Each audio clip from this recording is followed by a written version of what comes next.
Okay, so today we're going to talk about the era after Reconstruction. So during the post-Civil War era, most of the large-scale industrial development took place in the Northeast and the Midwest, while the South and the West most often supplied the raw materials and they consumed northern manufactured goods. Some in the South and West resented this, and this kind of helped to shape politics in the last half of the 19th century. But the South and the West were not defined by their economic roles alone. Their geography, people, and cultures shaped their regional characteristics well into the future. After the Civil War, many Americans began settling in the vast, arid, dry territory of the West that included the Great Plains, the Rocky Mountains, the Western Plateau. The open grasslands of the plains supported an estimated 15 million bison, also known as buffalo, that provided food, clothing, shelter, and tools for many of the 250,000 American Indians living in the West in 1865. In only 35 years, conditions on the Great Plains changed so dramatically that the frontier largely vanished.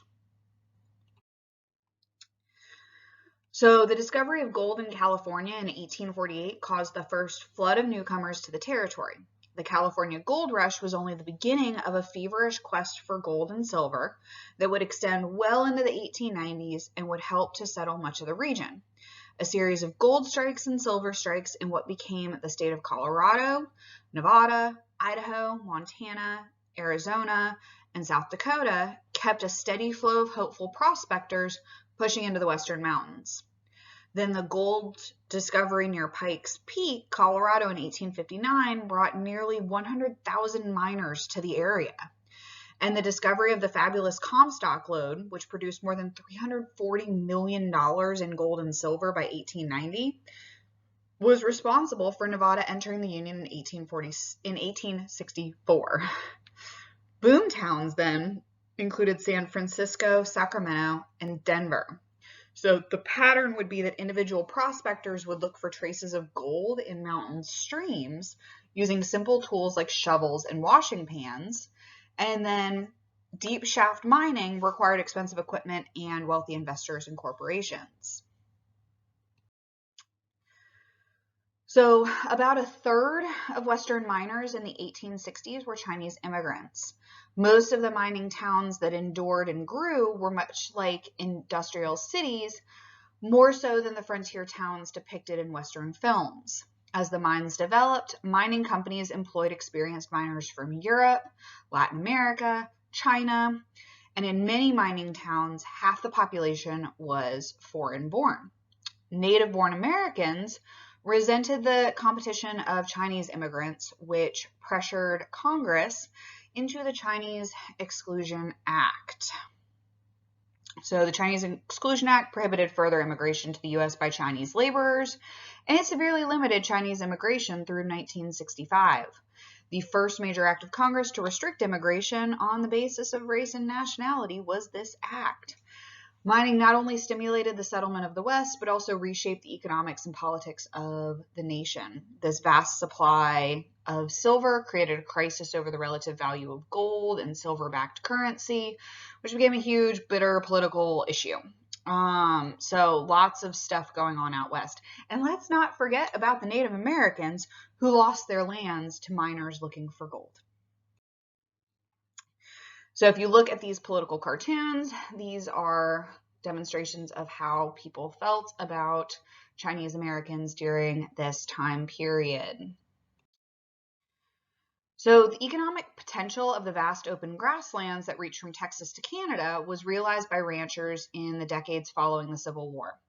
Earlier, cattle had been raised and rounded up in Texas on a small scale by Mexican cowboys, also known as vaqueros.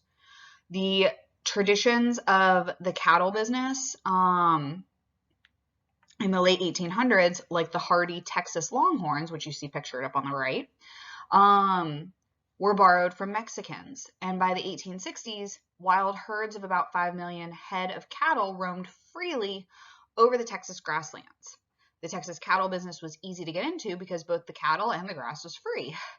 But then the construction of railroads into Kansas after the war opened up eastern markets for the Texas cattle. So Joseph G. McCoy built the first stockyards in the region at Abilene, Kansas, to hold cattle destined for Chicago. There, they could be sold for the high price of $30 to $50 per head.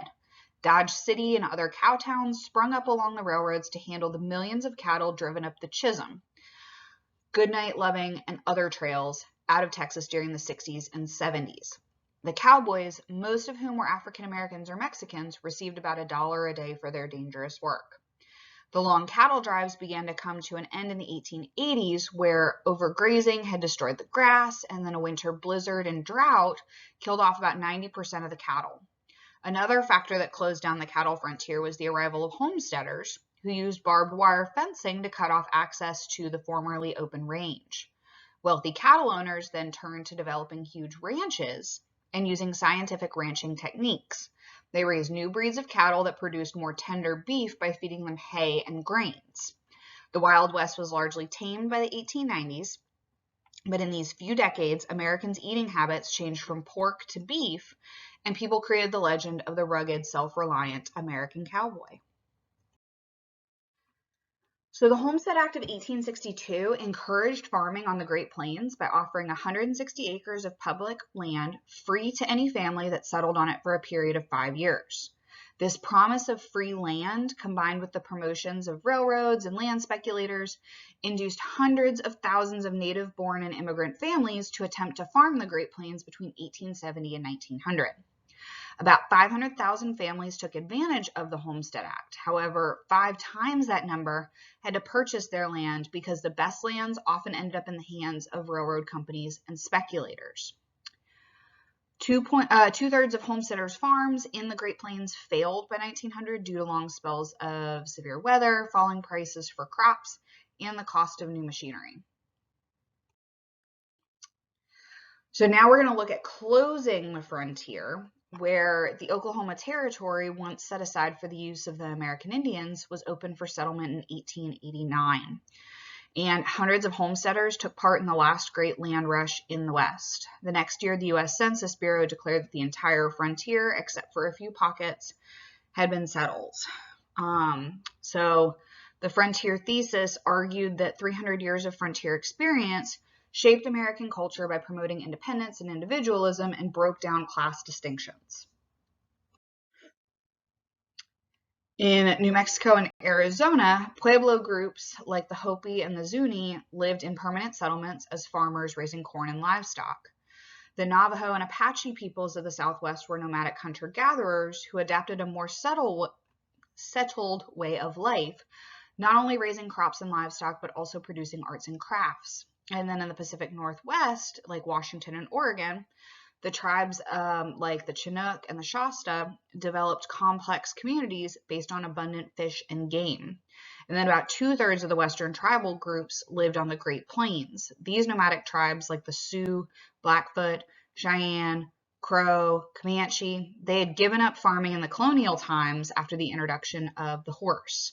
By the 1700s, they had become skillful horse riders and developed a way of life that was centered on hunting buffalo.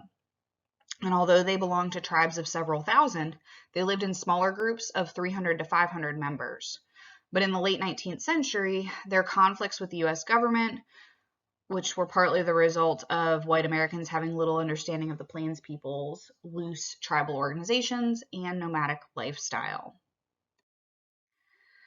So in the 1830s, President Andrew Jackson's policy of removing the Eastern American Indians to the West was based on the belief that the lands west of the Mississippi would permanently remain Indian country.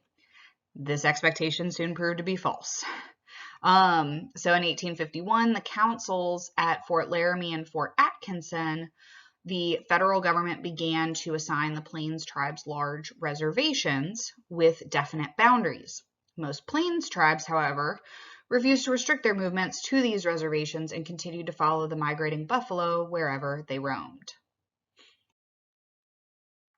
In the late 19th century, the settlement of thousands of miners, ranchers, and homesteaders on American Indian lands often led to violence, and fighting between the U.S. troops and Plains Indians was often pretty brutal, with the U.S. Army responsible for several massacres.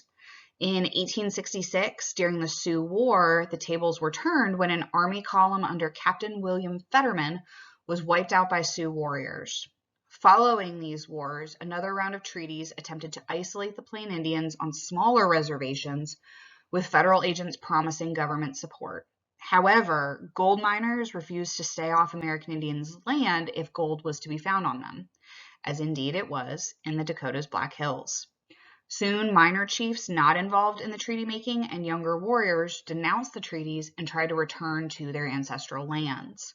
So now a new round of conflicts in the West began in the 1870s. The Indian Appropriation Act of 1871 ended recognition of tribes as independent nations by the federal government, and then it got rid of any previous treaties made. Conflicts included the Red River War against the Comanche, and then a second Sioux War, which was led by Sitting Bull and Crazy Horse in the Northern Plains. Before the Sioux went down in defeat, they ambushed and destroyed Colonel George Custer's command at Little Bighorn in 1876. Chief Joseph's courageous effort to lead a band of the Nez Perce into Canada ended in defeat and surrender in 1877. This constant pressure of the U.S. Army forced tribe after tribe to comply with Washington's terms. And in addition, the slaughter of most of the buffalo by the 1880s doomed the way of life of the Plains peoples. The last effort of American Indians to resist U.S. government controls came through a religious movement known as the Ghost Dance. Leaders of the movements believed it could return prosperity to American Indians. And in the government's campaign to suppress the movement, the famous Sioux medicine man Sitting Bull was killed during his arrest. Then, in December 1890, the U.S. Army gunned down more than 200 American Indian men, women, and children in the battle, aka massacre, of Wounded Knee in the Dakotas. This final tragedy marked the end of the Indian Wars on the Crimson Prairie. So these are images of the Ghost Dance movement and then following the massacre.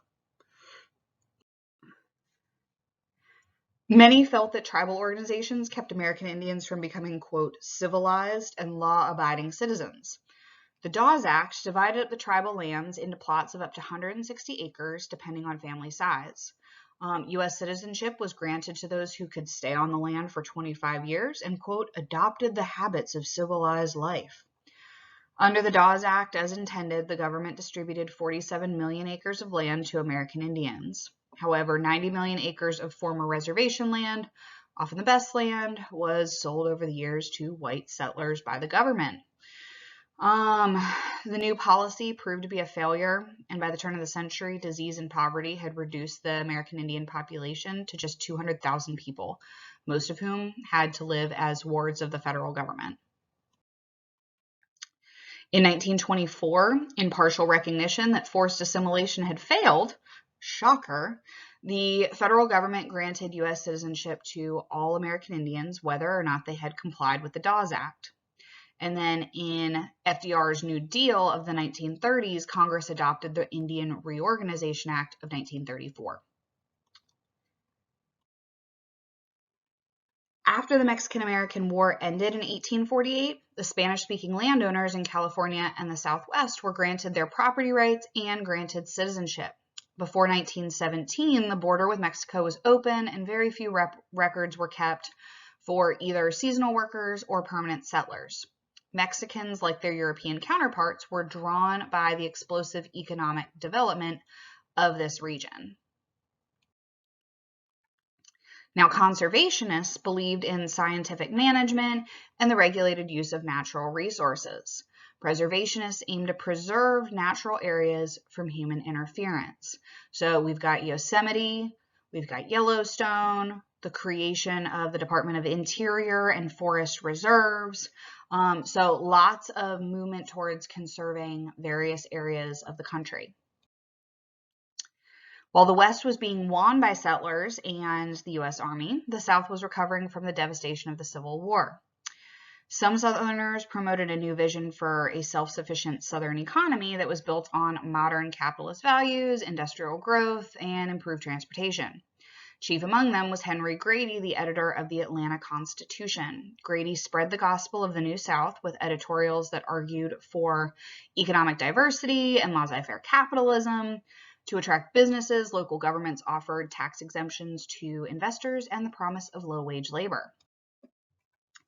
So in Birmingham, Alabama, we have one of the nation's leading steel producers. In Memphis, we have the lumber industry. In Richmond, heavy reliance on tobacco. Georgia, North Carolina, and South Carolina became chief producers of textiles.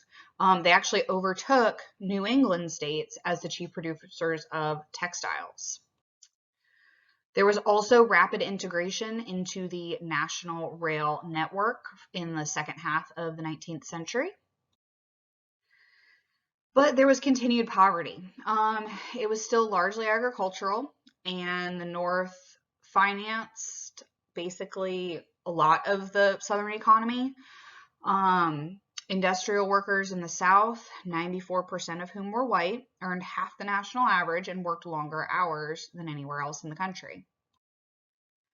Only a small number of Southerners had the technological skills needed for industrial development. The South failed to invest in technical and engineering schools, as did the North. Furthermore, in the late 1800s, political leadership in the South provided very little support for the education of either poor whites or poor African Americans. So without adequate education, the Southern workforce was really limited in the fast-changing world. As for agriculture, post-war economy tended to be mostly cotton.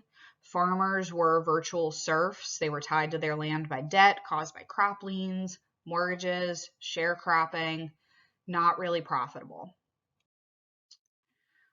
George Washington Carver was an African-American scientist at the Tuskegee Institute in Alabama, and he created new ways for growing peanuts, sweet potatoes, and soybeans. There was this cycle of debt and poverty in agriculture, and you have groups like the Farmers Southern Alliance and the Colored Farmers National Alliance who rallied behind political reforms to try to solve farmers' economic problems. But unfortunately, they couldn't unite due to their racial attitudes. As for segregation, in 1877, North withdrew its protection. Democratic politicians won support from two groups, business community and white supremacists. Woo. In the 1870s, Supreme Court struck down Reconstruction Acts applying to civil rights, and the court ruled that Congress could not legislate against racial discrimination. So, yeah.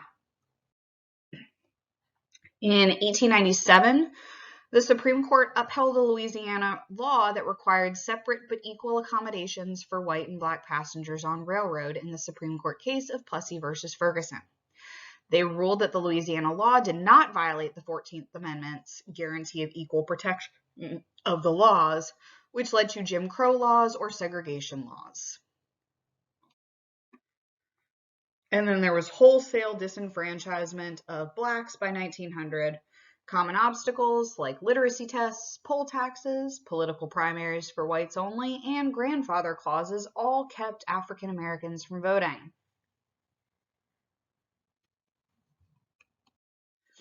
As for discrimination, African Americans were barred from serving on juries in the South. If they were convicted of crimes, they were given stiffer penalties than white people. Lynching killed more than 1,400 men during the 1890s alone. And economic discrimination helped keep most Southern African Americans out of skilled jobs and factory jobs. In response to segregation, Ida B. Wells, a writer, campaigned against lynching and Jim Crow laws. She received many death threats and the destruction of her printing press, which forced her to move to the North, where she continued to speak out against segregation. Bishop Henry Turner formed the International Migration Society to help blacks emigrate to Africa. A lot of African Americans moved to Kansas and Oklahoma during this time period as well. Booker T. Washington advocated the accommodation of segregation to focus on racial harmony and economic cooperation. He founded the Tuskegee Institute in Alabama as an industrial and agricultural school for African Americans. So this is an image of Booker T. Washington, and then on the right, his Tuskegee Institute. By the end of the 1800s, farmers had become a minority within American society, and while the number of U.S. farms more than doubled between 1865 and 1900, people working as farmers declined from 60% of the working population to less than 37%. All farmers, white or black, Western, Southerner, faced the same problems. There was the increasingly commercialized and specialized farming, like single cash crops.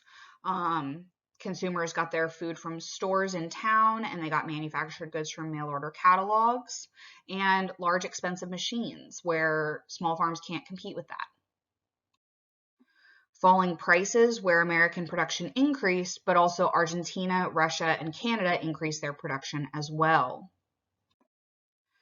And rising costs, you've got industrial corporations able to keep prices high on manufactured goods by forming monopolies, and then wholesalers and retailers took their cut before selling to the farmers. Think about who's doing the lobbying, not the poor farmers, but the rich people, basically. Then came the National Grange Movement, which was focused on social and educational organization for farmers and their families. They established co-ops, which were businesses owned by the farmer to save costs charged by middlemen, and they lobbied state legislatures to pass laws regulating rates. The Interstate Commerce Act actually ended up helping the railroads more than the farmers. They lost many cases in federal courts, but it helped railroads by stabilizing their rates and curtailing destructive competition.